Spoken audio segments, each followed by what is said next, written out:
Ya, Ya, está bien. chévere.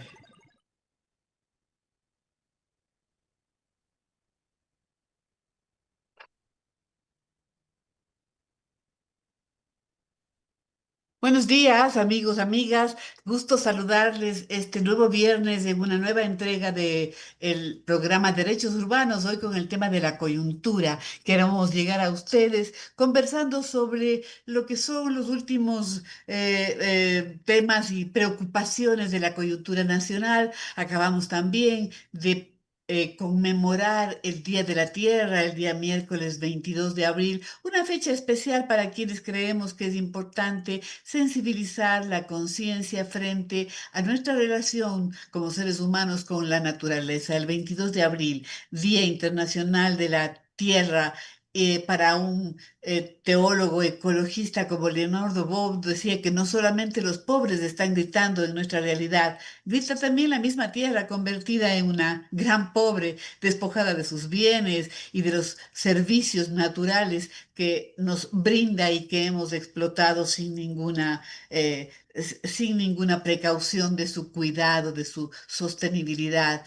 Este enunciado, más que algo literario, yo diría que se vuelve concreto cuando vemos números, Natalie. Estamos consumiendo como si estuviéramos a la disposición los recursos de dos planetas. En la práctica usamos más del 80% de lo que la Tierra puede recuperar o regenerar en un año. Es decir, el límite anual de la sobrecarga que le estamos dando a la Tierra se termina ya no en diciembre, al terminar el año, sino en julio.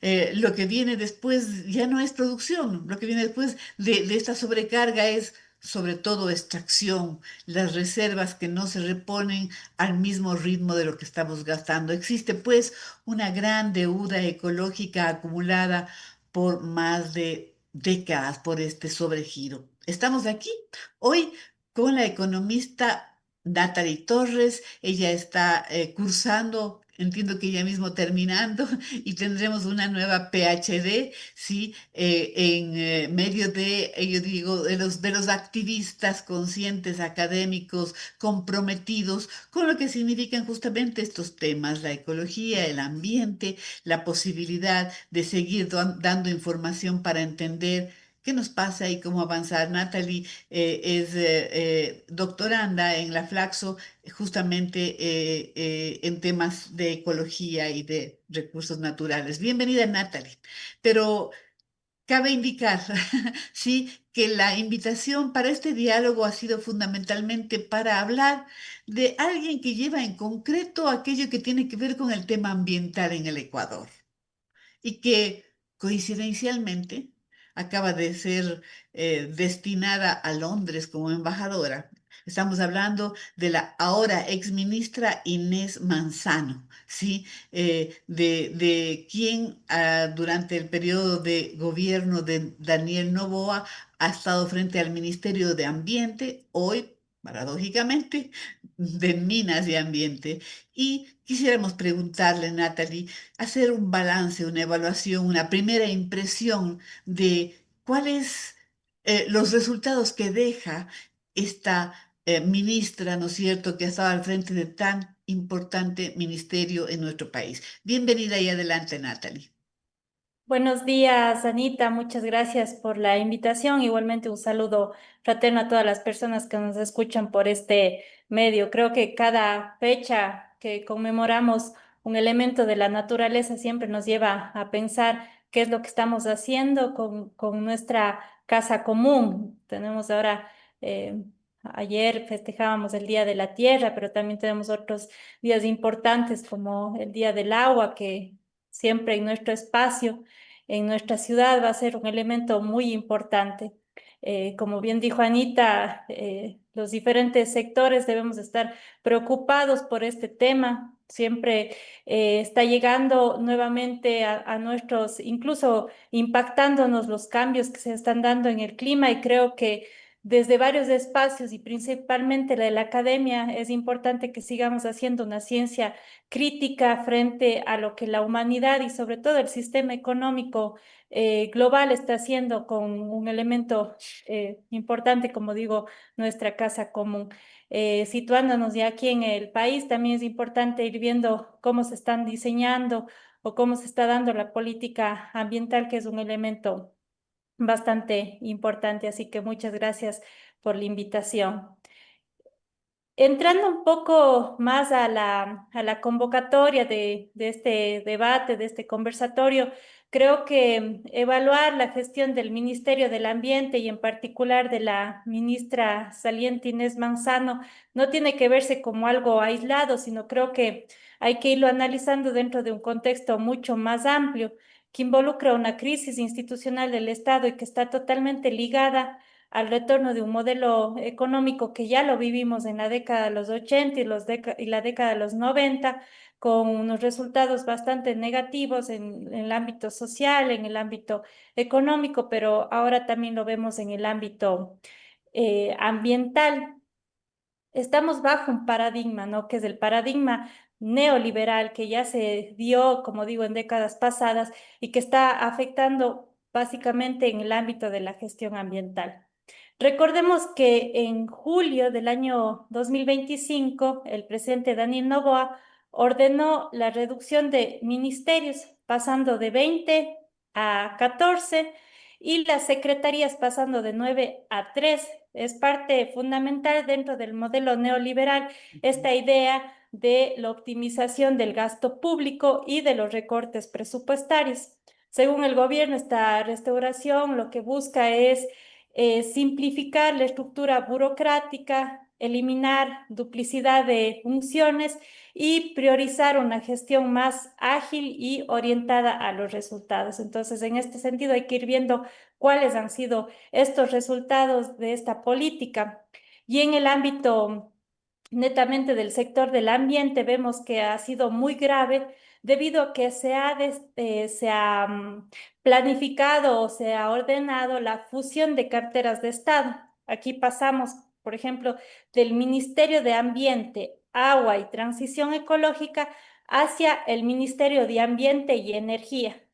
Recordemos que antes del Ministerio de Energía estaba englobado también el sector de minas, entonces lo que estamos viendo aquí es que la gestión ambiental está quedando supeditada a los intereses del sector minero energético, que de alguna manera es prioridad de las políticas de gobierno. Estamos hablando claramente que se está perdiendo la independencia técnica para fiscalizar actividades extractivas. En este sentido, justo lo que hablábamos en la introducción de este programa, ¿no? Hay poco interés en proteger la naturaleza, en proteger nuestra casa común y por otro lado se están priorizando actividades que no necesariamente son parte del interés nacional, sino que más bien responden también a intereses de corporaciones transnacionales. El MATE antes ejercía la Rectoría Nacional respecto al ambiente. Esto implica la generación de políticas, de normas, de actividades para garantizar el desarrollo sostenible y también la protección de los derechos de la naturaleza, que es un elemento fundamental de la Constitución del año 2008, pero que también fue ratificada en la consulta popular que buscaba hacer cambios en esta normativa, ¿no? También tiene un gran respaldo de la población y que también está regulada principalmente en normas de menor jerarquía como el Código Orgánico del Ambiente. Cuando hablamos de materia en gestión ambiental, estamos hablando de algunos elementos como por ejemplo la conservación del patrimonio natural y la biodiversidad. Aquí implica la gestión del Sistema Nacional de Áreas Protegidas, pero esta política neoliberal también ha impactado. Por ejemplo, vemos que ha existido un gran recorte en el ámbito de el personal de guardabosques mediante despido de más de 10 guardaparques en áreas continentales y más de 20 guardaparques en la región insular. Entonces, estamos viendo básicamente un debilitamiento de la protección de zonas sensibles contra actividades como, por ejemplo, la minería ilegal, la caza, los incendios que son cada vez más frecuentes. Y por otra parte, también ha habido el impulso de una ley de áreas protegidas que fue aprobada en julio del 2025 y que básicamente lo que buscan es promover actividades intensivas en zonas sensibles mediante actividades productivas y también el turismo intensivo. Recordemos que también ha habido una fuerte crítica porque en esta ley se incorporan mecanismos para privatizar la gestión justamente de estas zonas. Se permite igualmente actividades en zonas de amortiguamiento que podrían también estar vinculadas a actividades extractivas en zonas que deberían ser netamente de la conservación.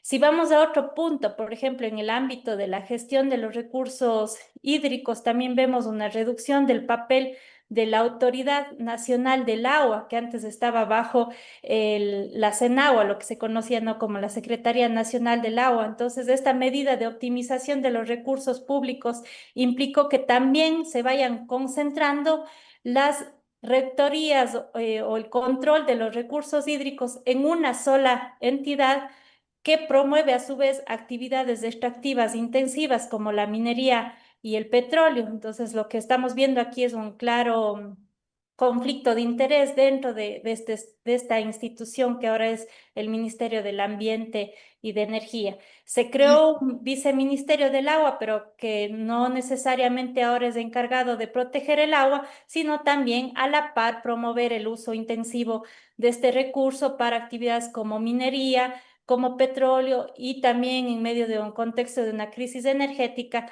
de la generación o de proyectos hidroeléctricos.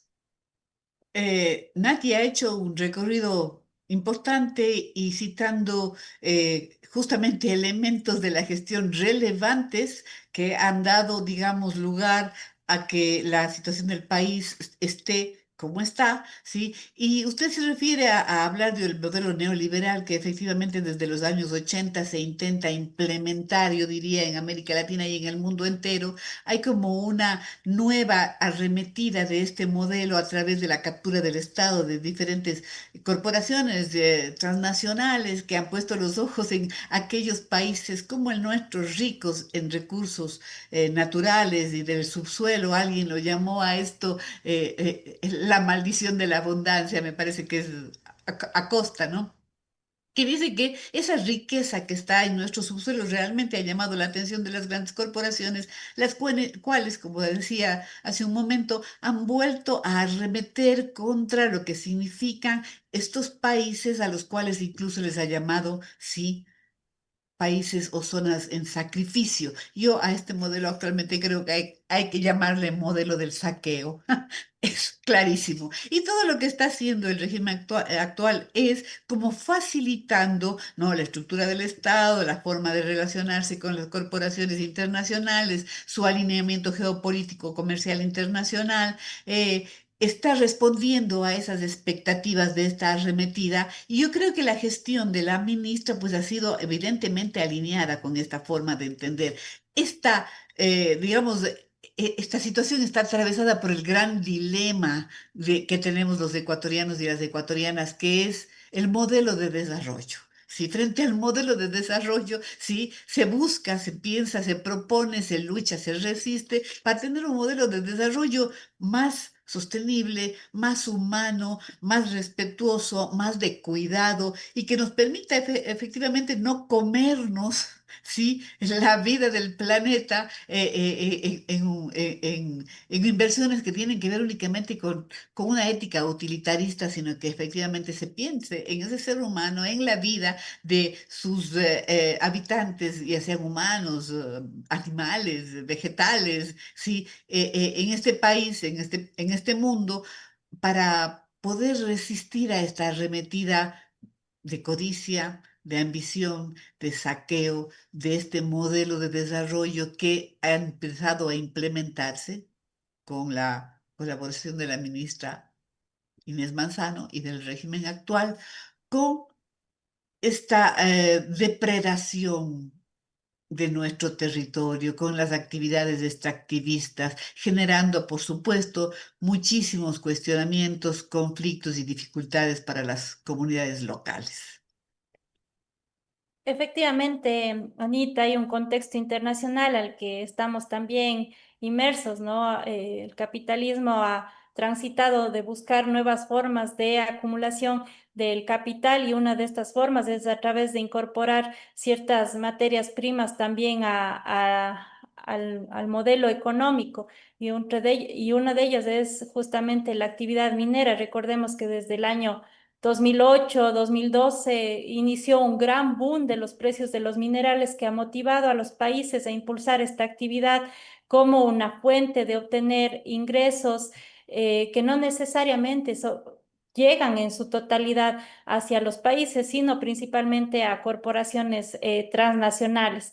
En la actualidad estamos viviendo un nuevo boom de los precios de los minerales. Estamos hablando que el precio de la onza de oro está bordeando cerca de los $5.000, que es algo extra eh, Desorbitante realmente. exorbitante, ajá, y justamente eso está motivando a que no solamente ahora ya corporaciones transnacionales, sino también otros sectores, como por ejemplo vinculados a actividades irregulares, ilegales, estén también dentro de este negocio a través de la minería ilegal. Entonces estamos viendo justamente que este contexto internacional nos está impactando directamente y lo peor es que están siendo respaldadas también por las instituciones del Estado.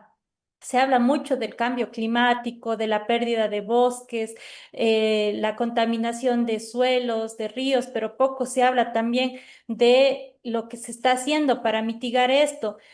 Anteriormente en la institucionalidad, incluso dentro de este ministerio, se hablaba de una transición ecológica, que esto implicaba no justamente proteger los recursos naturales, proteger la biodiversidad y de alguna manera también proteger la alimentación biodiversa que tenemos en nuestro país, pero a la par con estos cambios lo que estamos viendo es que más bien la transición ecológica ha quedado muy rezagada frente a las metas que son de producción de petróleo y de minería y también para otros programas, ¿no? que involucran nuevamente a la naturaleza dentro del mercado internacional, como por ejemplo la captura de carbono, en donde principalmente las que impulsan esto son empresas privadas e incluso empresas extractivas. Entonces estamos viendo que el ambiente poco ha importado y más bien lo que se está impulsando son actividades extractivas que generan grandes lucros y ganancias a ciertos sectores. Sin duda, Natalie, estamos viviendo justamente, yo diría, este punto de inflexión. Ya no es posible hablar únicamente de resistencia, hacen falta nuevos actos para poder resistir o rechazar, demandar al gobierno mayor coherencia frente a estos intentos, ¿no es cierto? Y la gestión de Inés Manzano ha tenido una serie de, yo diría, elementos que además se han desarrollado en un contexto marcado por las tensiones y la presión de estas actividades extractivistas en los territorios locales. En la SUAY, Cuenca concretamente ha tenido pruebas y evidencias de esta contraposición que se ha llevado desde el Ministerio de Ambiente con la lucha social y la resistencia a los defensores del ambiente, de los defensores del agua. Hemos visto cómo se han tratado de manipular incluso la voluntad popular con consultas manipuladas, con la presencia militar, militarizando las comunidades y tratando de declarar, digamos, zonas de expansión de la minería y de implementación de proyectos mineros en aquellos lugares en donde la gente se ha negado. Es decir, hay un aspecto crítico que ha sido muy claro en esta gestión, que es la relación con las comunidades campesinas e indígenas y las organizaciones sociales. Se ha perseguido a los defensores de la naturaleza y del agua. La gestión enfrenta este reto, ¿no es cierto?, que es justamente dar cuentas, rendir cuentas de los daños que se han hecho en las comunidades, apoyando la intención extractiva de las empresas mineras industriales, en este caso, y concretamente en el Azuay de la Dundee Metal Precious en Quilzacocha. Todos ya conocemos esa historia que frente a eso surgió el quinto río en el Cuenca, que es un río de resistencia y de dignidad.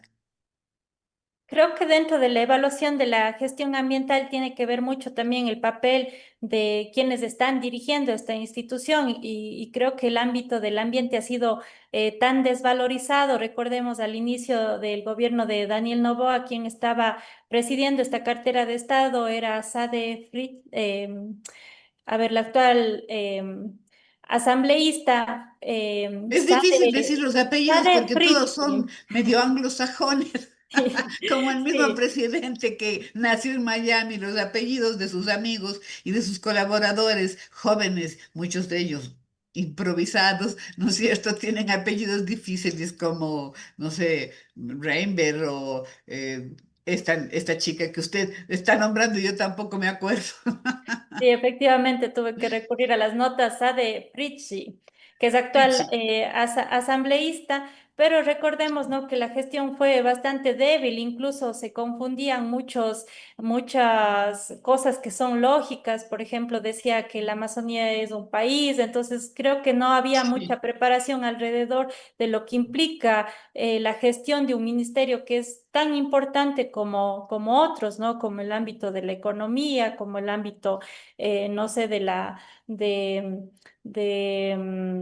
la salud, de otros servicios sociales. Entonces hemos visto que siempre ha sido rezagada más bien al poco conocimiento que tienen las personas que puedan dirigir. Y en el caso, ¿no? Después de la administración de Inés Manzano, hemos visto y se ha denunciado también que ha habido una ofensiva contra la ciudad de Cuenca. Organizaciones sociales han denunciado cómo se ha tratado de implementar ciertas acciones de manera irregular e ilegítimas para promover las actividades mineras en zonas sensibles como son nuestros páramos. Se ha criticado mucho cómo se ha dado la implementación de consultas ambientales en la zona de Victoria del Portete, con grupos reducidos de personas y militarizado, y por otro lado, la implementación de una supuesta consulta previa, libre e informada a una comunidad indígena, cosa que fue ampliamente, Escaleras. Ujú. La comunidad de efectivamente, San Miguel de Escaleras, sí. sí, San Pedro de San Escaleras, Pedro. que denunció que realmente no se había realizado una consulta dentro de parámetros, en este caso, legítimos, ¿no? Lo que usted dice, Natalie, es bastante importante que la gente tenga conciencia, es decir, frente no solo al Ministerio de Ambiente, yo diría que en muchos otros ministerios se ha puesto gente que está improvisada, que no sabe de la materia. No estoy diciendo que sea o tonta o que no tiene la capacidad porque no tiene la preparación específica para esa tarea, ¿no es cierto? Que tal vez pueden estar formados en otros temas, como la mismísima vicepresidenta del país, que es máster en textiles o alguna cosa así, pero está hecho cargo de un Ministerio de la Salud. Por suerte parece que ya han puesto a alguien que tampoco es por suerte, porque es alguien que en cambio tiene la práctica de la corrupción y el abuso. Este debilitamiento institucional del Estado es parte del modelo neoliberal. Mientras menos Estado, menos control y más se puede, digamos, expandir los intereses particulares de las empresas internacionales y corporaciones transnacionales con sus aliados nacionales, porque no podemos olvidar, Natalie, y aquí solemos ser frontales, que también el gobierno directamente tiene intereses familiares en la minería, y eso está comprobado. Sí, sabemos que su tía tiene varias acciones, incluso en la mismísima, digamos, ya digo, explotación minera. Por lo tanto, los actores internacionales no solamente tienen la venia para facilitar el proceso de saqueo en el país, pero además los propios actores nacionales, empresarios mineros, son parte, si no del gobierno, de la familia del presidente Noboa. Sí, yo creería que el debilitamiento institucional forma justamente parte de otro plan y otro proyecto que no necesariamente es la protección del ambiente, sino justamente negocios que están de alguna manera vinculadas a corporaciones transnacionales, pero también élites locales se han ido incorporando en este negocio y lamentablemente estas élites son las que dirigen actualmente las políticas estatales. Aquí en la ciudad de Permítame Cuenca. Ujú. cortarle un momentito aquí. se han Sí. ido vinculando a este negocio y usted hizo una referencia puntual y muy certera, que es que estos recursos naturales del subsuelo, tanto el oro, el cobre, el litio, el molibdenio, etcétera, ¿no es cierto? Además, las tierras raras han empezado a cobrar muchísima importancia en la bolsa de valores internacional, y el oro, señalábamos que está bordeando los $5.000 por onza. Por lo tanto, resulta mucho más atractivo para el comercio internacional que la mismísima droga y la cocaína. Es más caro, es más rentable. Y usted hizo una relación interesante, Natalie, que valdría la pena también decir que a este negocio se están incorporando no solo las élites nacionales, pero también las élites del narcotráfico internacional que operan con las mafias locales.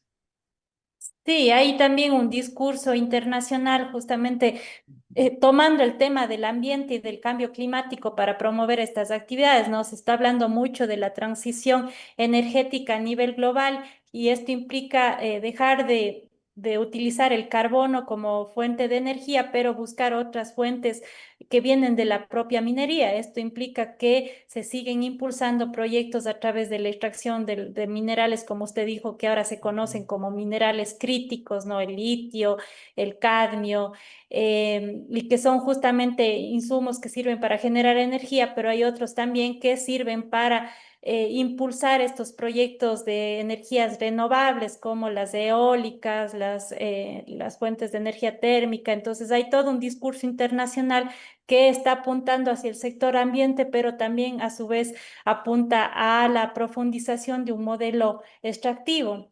Y a la par de este discurso, esos impactos se van traduciendo justamente a nivel local, donde se van promoviendo ciertas políticas. En Ecuador, cuando hablamos de tierras raras, que era una cosa que no se hablaba, pero resulta que hasta hace poco se firmó un acuerdo con Estados Unidos para poder ir impulsando también la exploración de este tipo de minerales.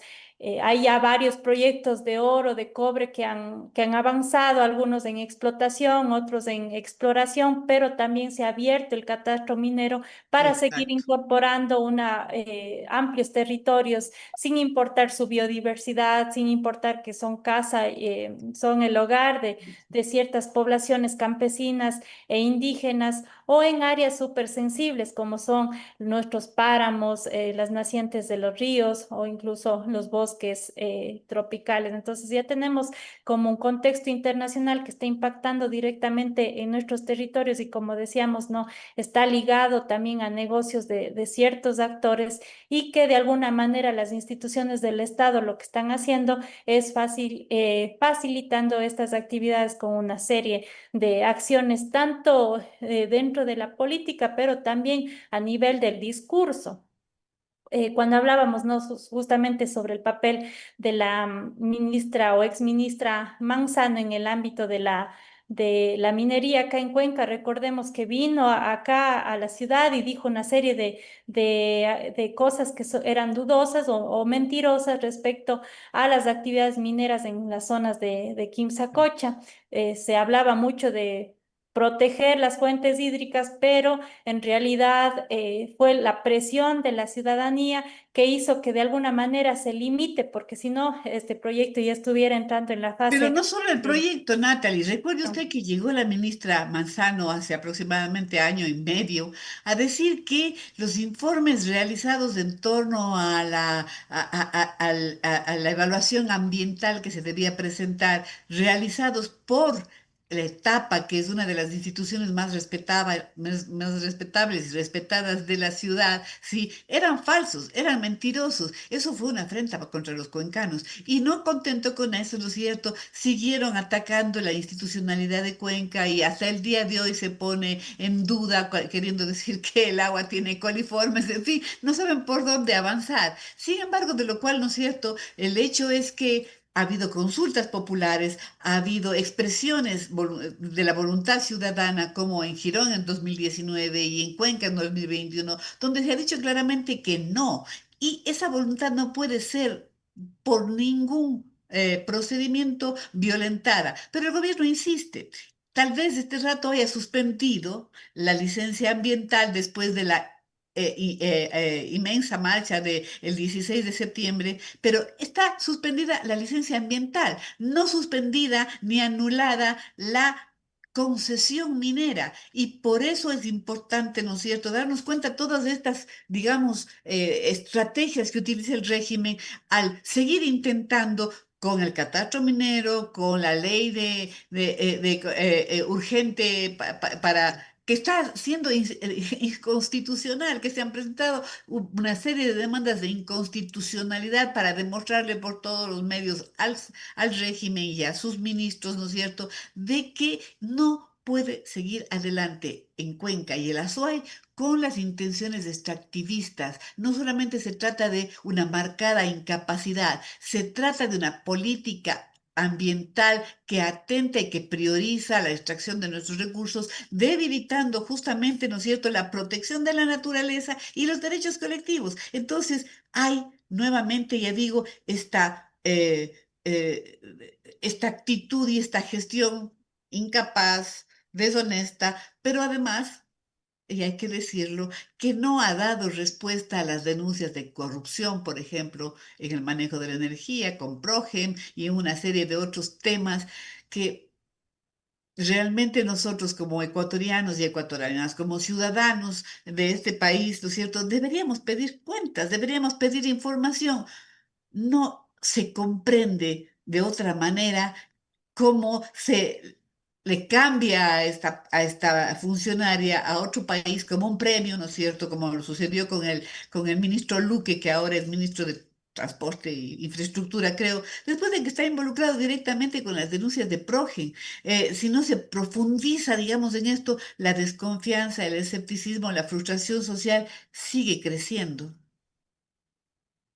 Sí, Anita, de acuerdo. Yo creo que se ha instrumentalizado mucho las instituciones para poder perseguir a actores sociales, actores políticos que han puesto límites a la expansión extractiva. En el caso de Cuenca, fue muy importante la marcha del 16 de septiembre, donde nació el Quinto Río como una expresión ciudadana, una expresión ecologista de cuidado de las fuentes hídricas, de cuidado de los ríos de la ciudad.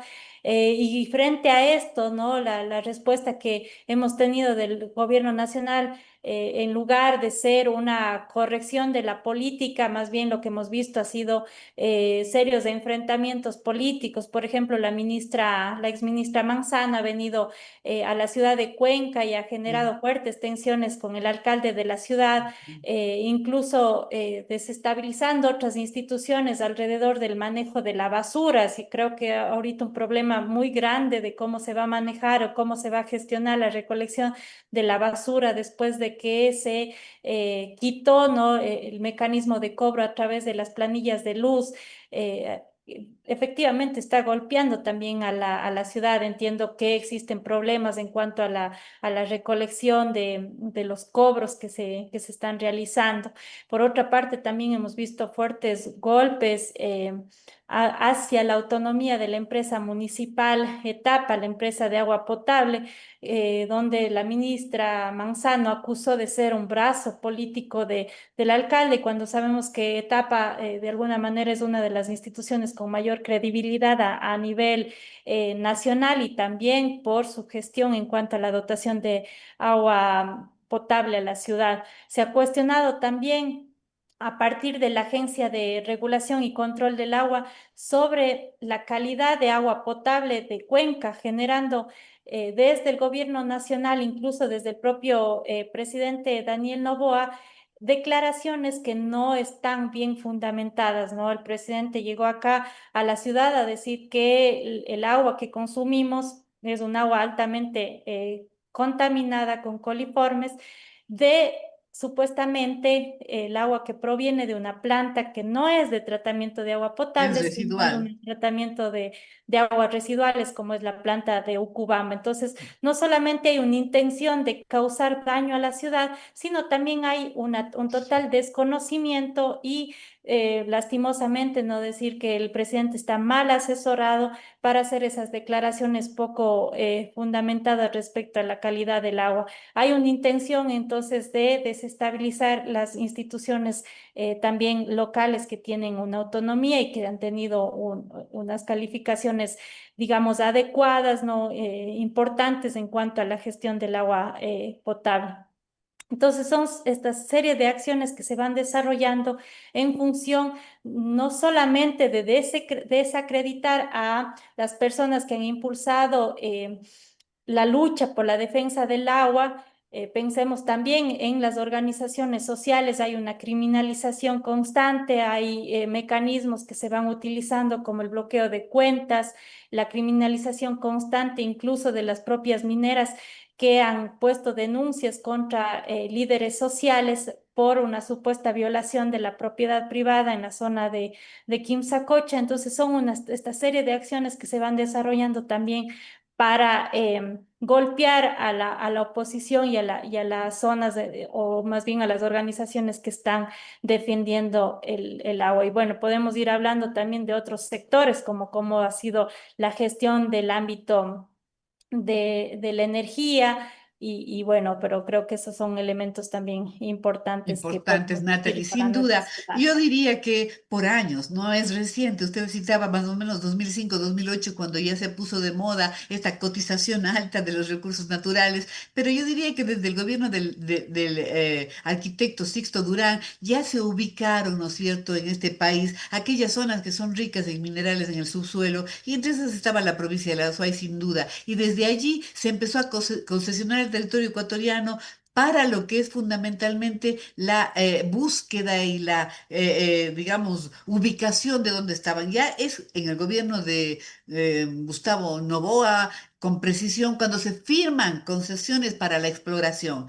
Y desde allí mismo, las mujeres, sobre todo, y las comunidades campesinas advierten de los riesgos de lo que significa esa posibilidad de la extracción minera, de implementar la minería en donde nace el agua, en donde se cuida la naturaleza, en donde los páramos son sensibles, ¿no es cierto? Ha habido un permanente conflicto ambiental que poco a poco ha ido involucrando también a las personas que habitamos la ciudad, a las organizaciones sociales. Este no es un problema solamente sectorial, yo diría que es una disputa justamente sobre el desarrollo, el modelo de desarrollo. En Cuenca sí, sí que peleamos por nuestros páramos y por el agua de Cuenca y de nuestros ríos, ¿no es cierto? Pero ya vamos entendiendo que esto no es algo aislado, sino es una disputa sobre el modelo de desarrollo, sobre cómo queremos vivir. Hoy el agua se ha convertido sin duda en el centro de la atención. Y ayer estuvimos juntas en un tallercito planificando lo que será ya la conmemoración del primer aniversario de la marcha del 16 de septiembre, que significa una marcha para demostrarle al país y al mundo que los derechos no se abandonan, que los derechos siempre se deben defender y que los gobiernos tienen que escuchar la voz del pueblo, Natalie. Es importante reconocer que los cuencanos hicimos una expresión, los cuencanos y los azuayos, y yo diría que gente de otras provincias y hasta de otros países que llegaron a esa marcha, vivimos con muchísima fuerza y energía esa expresión de dignidad que debe ser recuperada para que se entienda que la política, como conversábamos ayer, ¿no es cierto?, que la política le corresponde a los ciudadanos por el bien común y que esa es es un derecho que no se puede suspender, ni postergar, ni violentar, Ujú. Natalie. Sí, yo creo que Cuenca se ha constituido en un referente de lucha ecologista y de em, una propuesta no ciudadana de protección ambiental, pero no hay que desconocer también otras luchas que se han liberado a nivel nacional. Yo tomo como referencia un caso que me parece relevante, como es el caso Yas Unidos, que posicionó a nivel nacional y a nivel global la defensa de un territorio megadiverso, pero que a su vez se constituyó en un ejemplo de protección y de denuncia de las afectaciones del ambiente en otras zonas, ¿no? Que Así puede es. ser incluso el propio Cuenca, pero incluye también la zona de los bosques húmedos del Choco Andino, en donde puede estar hace unos pocos días.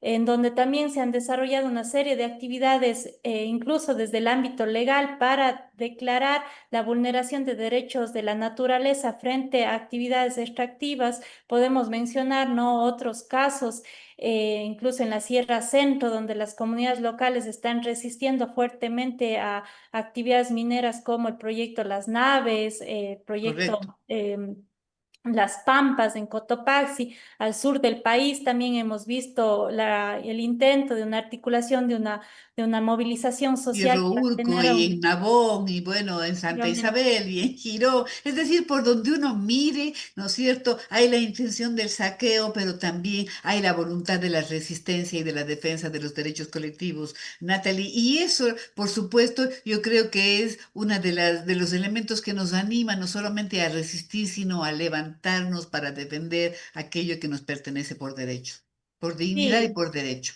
Sí, efectivamente, en todo el país podemos ver, ¿no?, estas expresiones de una urgencia de proteger los recursos naturales y quiero volver justamente al caso Yas Unidos porque también hay un intento de deslegitimar la lucha ecologista y quiero referirme también a la utilización de otras instituciones del Estado para criminalizar, en este caso, a los colectivos sociales que luchan por la protección de los derechos de la naturaleza, ¿no? Hace pocos días el Tribunal Contencioso Electoral sancionó a dos compañeros de Yas Unidos, digo compañeros porque en algún momento impulsamos justamente la campaña por la defensa del Yasuní a través de un instrumento y de una justificación poco válida y poco creíble, ¿no? Se sanciona con una multa de $18.000 a dos compañeros por injustificar los gastos de 18 o de 30 centavos de 30 la centavos, campaña 30 de la centavos es consulta lo que popular. sabía, sí. 30 centavos de la campaña que se impulsó para la consulta del Yasuní y que resultó en un triunfo nacional donde el país declaró esta zona libre de actividades petroleras. Entonces, no solamente se está criminalizando a la organización, a la gente que impulsa esto, sino también a los votantes que dijeron que sí queremos la protección de esta zona. Efectivamente.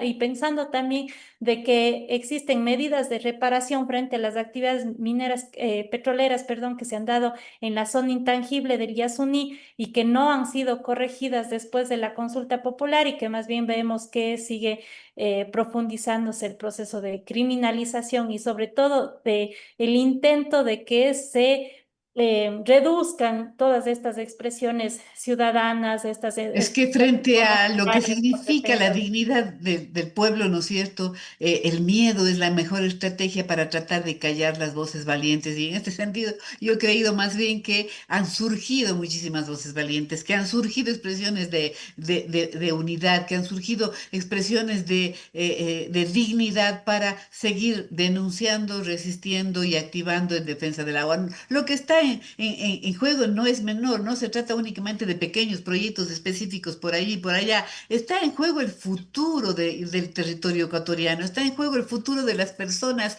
que habitamos este territorio, de las diferentes especies y formas de vida. Está en juego, ¿no es cierto?, lo que se ha construido históricamente como formas propias de relación a través de la filosofía, por ejemplo, del summa causa, y no que la tierra no es únicamente una proveedora, sino realmente es nuestra madre, es nuestro lugar, nuestro único lugar de vida futura y es una forma justamente en la que el gobierno ha insistido en no hacer caso o hacer caso omiso. Esto implica que no se puede justamente reconocer que lo que deja como resultados la gestión de la señora Manzano sea de ninguna manera positivo para lo que ha sido o lo que necesita el país. Todo lo contrario, es más bien falta de absoluta justicia ambiental, falta de absoluta visión de sostenibilidad, falta incluso de sensibilidad humana, de una indolencia total. Implica que la defensa del agua, la defensa de la naturaleza, se han convertido más bien en un obstáculo para el desarrollo económico y el beneficio de estas corporaciones transnacionales, sí, y no en una propuesta de vida que deberíamos impulsar. Natalie, vamos ya terminando, el diálogo es muy interesante, sin embargo, yo quisiera que nos diga ya un poco un cierre, una conclusión, una expectativa que podríamos tener sobre este tema. Yo pensaría también que es importante señalar, ¿no? Que a pesar de que existen todos estos elementos negativos, ¿no? De desacreditar las instituciones públicas, de desacreditar los colectivos sociales ambientalistas y ecologistas, también existe un manejo del discurso que trata de distorsionar también varias situaciones que se han vivido en el ámbito de la gestión ambiental. Quiero citar, por ejemplo, el caso del derrame petrolero en Esmeraldas a partir de una ruptura del sistema de oleoducto ecuatoriano de transporte no de petróleo, en donde dejó sin acceso, sin la posibilidad de acceso a agua potable de más de 500.000 personas, en lugar de que las instituciones que tenían, ¿no? que mejorar este sistema, evitar también los derrames petroleros, pero también responder a esa emergencia que era la falta de acceso al agua potable. Lo que se hizo es cambiar la versión oficial, indicando que esto atribuía a eventos políticos de sabotaje provocados básicamente para una desestabilización del gobierno, a pesar de que la propia institución que es Petroecuador no manifestaba que esto obedecía a problemas de deslizamiento de tierra por lluvia. Entonces, estamos viendo que incluso el discurso, cómo se maneja, está siendo tergiversado y creo que esa situación también hay que ponerlo claro. En el ámbito de la gestión energética podríamos tener otro programa, ¿no? Para Sí. seguir hablando de cómo se ha manejado, no solamente de una forma antitécnica, sino también mediante mecanismos corruptos, ¿no? De manejar una crisis, en este caso, que ha afectado a la economía ecuatoriana, a las familias, a los negocios y también ha sido bastante crítico. Son todos estos elementos, ¿no? Que como decía al inicio, hay que pensarlos no como un caso aislado, sino más bien como parte de una crisis institucional que está en marcha. No quisiera cerrar este programa de manera pesimista, ¿no? Sino más bien también pensar que desde las organizaciones sociales, desde las comunidades campesinas, las comunidades indígenas, vienen también proponiendo o resistiendo frente a este modelo invasivo con varios formas, ¿no? Proyecto. De ver la naturaleza y creo que esas son de alguna manera esperanzas que nos dan frente a estas zonas de sacrificio que usted mencionaba al inicio. También hay zonas de esperanza a través de resistir, a través de la lucha, la movilización social y aquí vuelvo a recalcar, ¿no? El papel del Cabildo Popular por el Agua de Cuenca, de las organizaciones como la FOA. Nati, ¿se le apagó la cámara?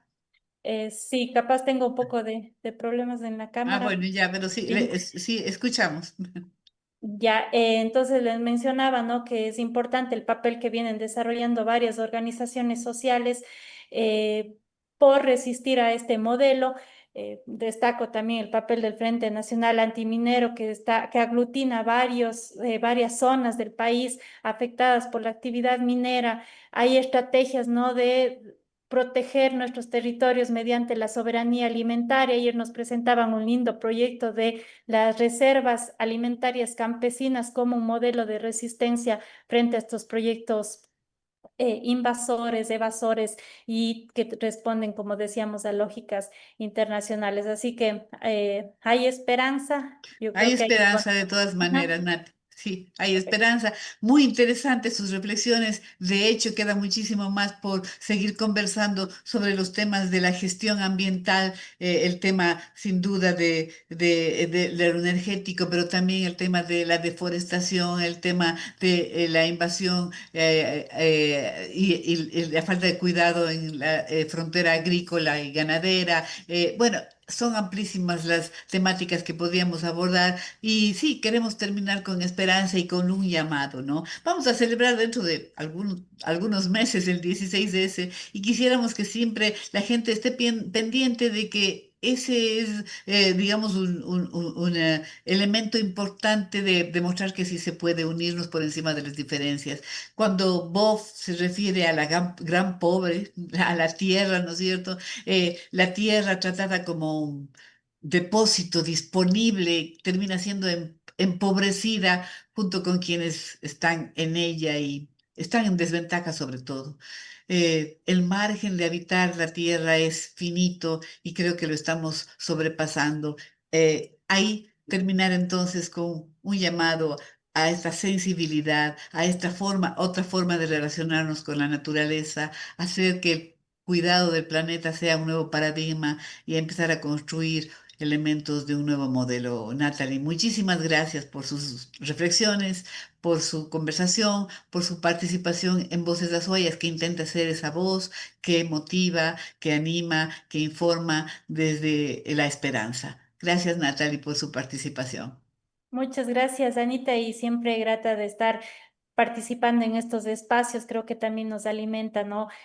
Como decía al inicio, desde una academia crítica y también desde los colectivos en los que venimos aportando. Así que muchas gracias por el espacio. Gracias a usted, Natalie, y gracias a todos quienes han tenido la amabilidad de acompañarnos en esta nueva entrega de Derechos Urbanos del día de hoy, viernes 24 de abril. Gracias y será hasta la próxima.